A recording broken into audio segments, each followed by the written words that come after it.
Hello dear students! Together in our lesson today, we're going to revise the modal verbs.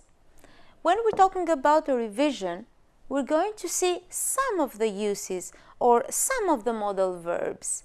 And then in our lessons that we're going to have, we're going to see them in details. So, let's deal with the modal verbs can, could, and may. Well, I know that many of you have many examples in your minds. Let's see some of those together. We can see this boy, this is Peter. Peter is 10 years old. He can read and write. He can do that. This shows an ability of his. He can read and write. He can go to school maybe on his own. And of course, that refers to the present. But Peter, when he was a baby, when he was 8 months old, he couldn't read or write, but he could play with his toys.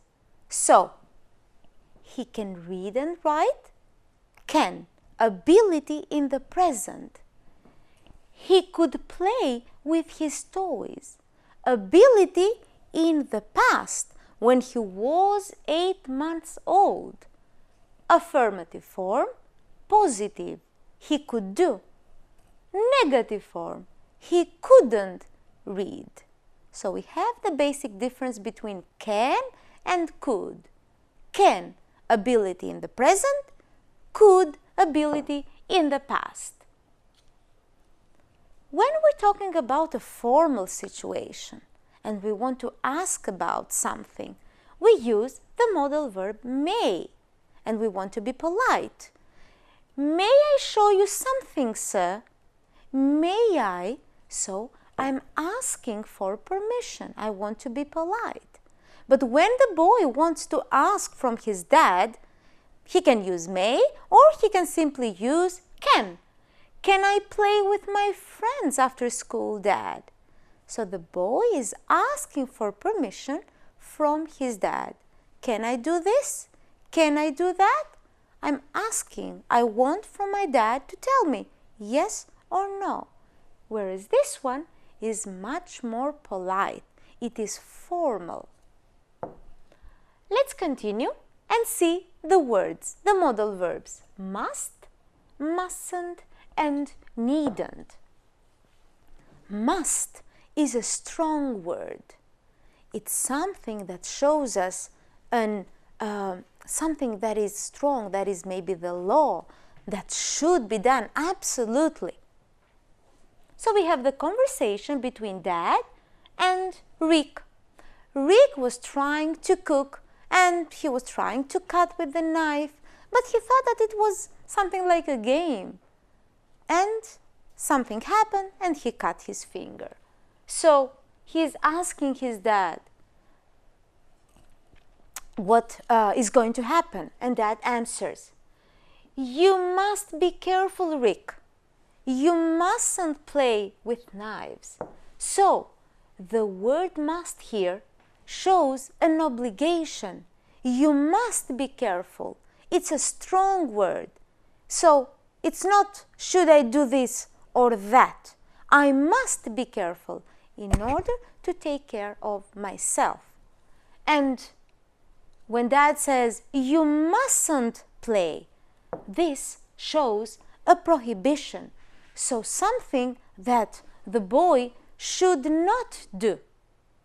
He mustn't play with knives. It is not a game. Rick is asking his dad, must we go to the doctor, Dad? So we can see another use of the word must. So must we go? This shows a necessity.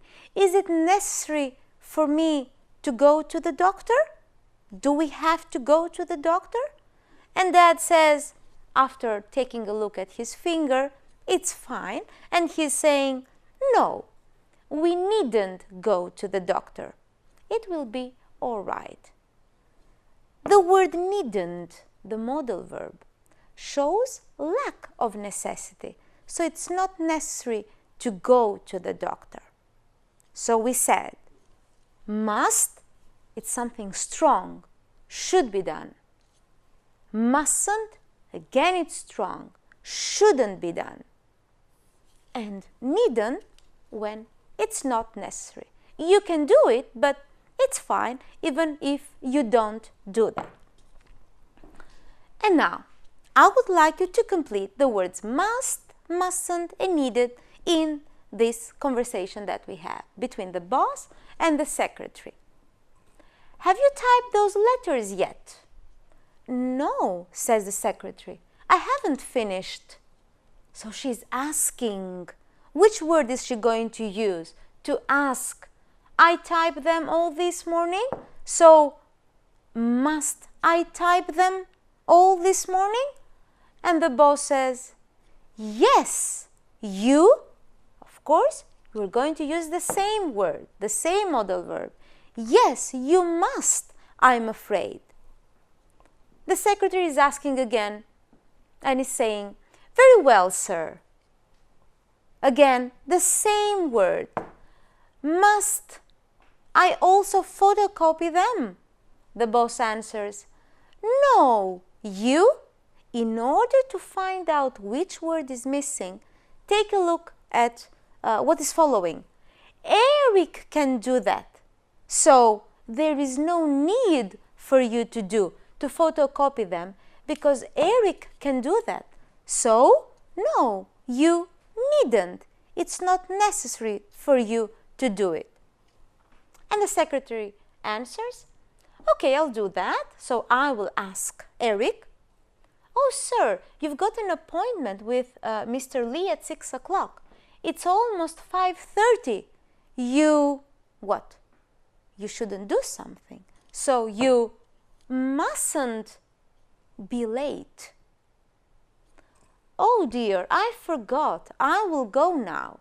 And the secretary says, do you want me to call your wife and tell her that you will be late? And the boss answers, no, you. In order to find the missing part, take a look at how it continues. I will call her. So the boss will call his wife. So there is no need, it's not necessary for the secretary to call. So we're going to use the word needn't, of course. You needn't do that. I will call her. Let's move on and let's see the modal verbs shall and will. Take a look at the picture. We have the mother and the little girl.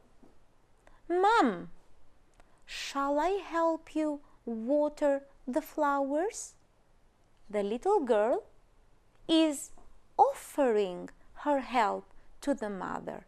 Shall I help you? She's being polite, of course, and she's also offering her help.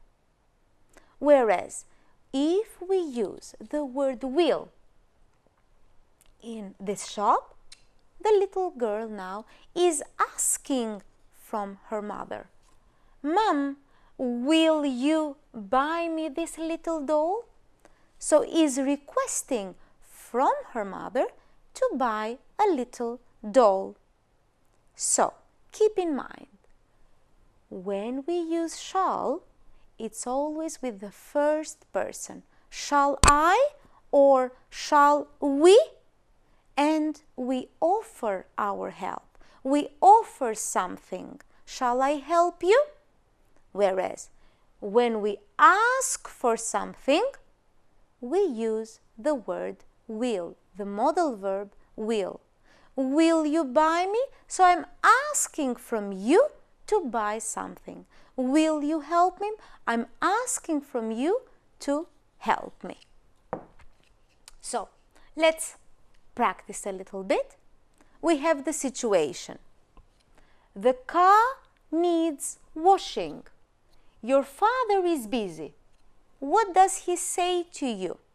First of all, think, Dad needs some help. And since he needs some help, we are going to use which modal verb? I'm going to ask for some help. Of course, we're going to use will. one possible question could be, will you wash the car, please? Or will you help me with the car, please? Or will you do me a favor? But we're using the modal verb will to ask for some help. Let's see a different situation. So, you have given your friend some coffee. She tells you it tastes bitter. What do you say to her? In this case, you are not asking for something. You want to offer something else. So one of the situations, one of the sentences that you could say to her is, shall I add some more sugar? So, in the first situation, the father is asking for some help. Will you help me? Will you wash the car? In the second situation, you want to offer something. You want to offer your help. You want to offer some sugar. You want to offer maybe another cup of coffee. And you're saying, shall I add some more sugar? Let's move on and let's see. Must, mustn't, may, or will in some situations. This is some practice for you. Please, it is not difficult for you to find out the answer, but always look at both conversations or exchanges that we have. We have the boy that is saying something, is asking his dad, and the answer from dad. Don't rush to find directly the answer. Always read the exchange, read them both, so that it makes sense.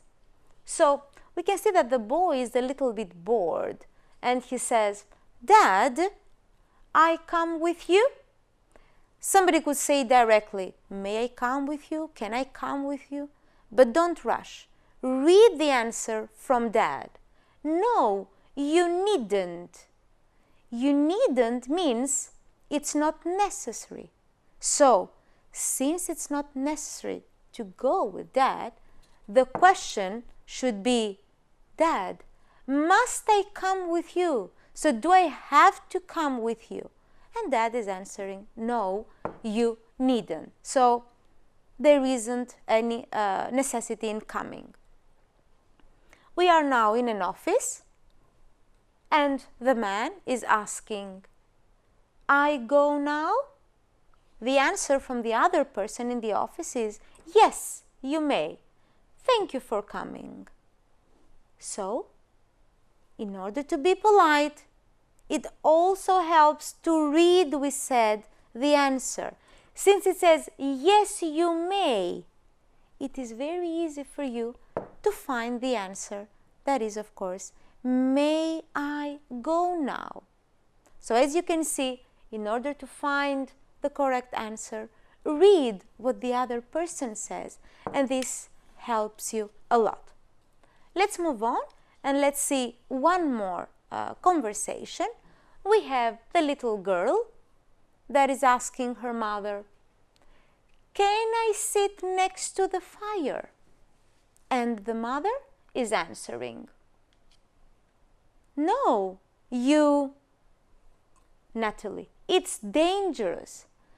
We talked about that modal verb that shows us that we should not do something that is a prohibition, that is dangerous to do that.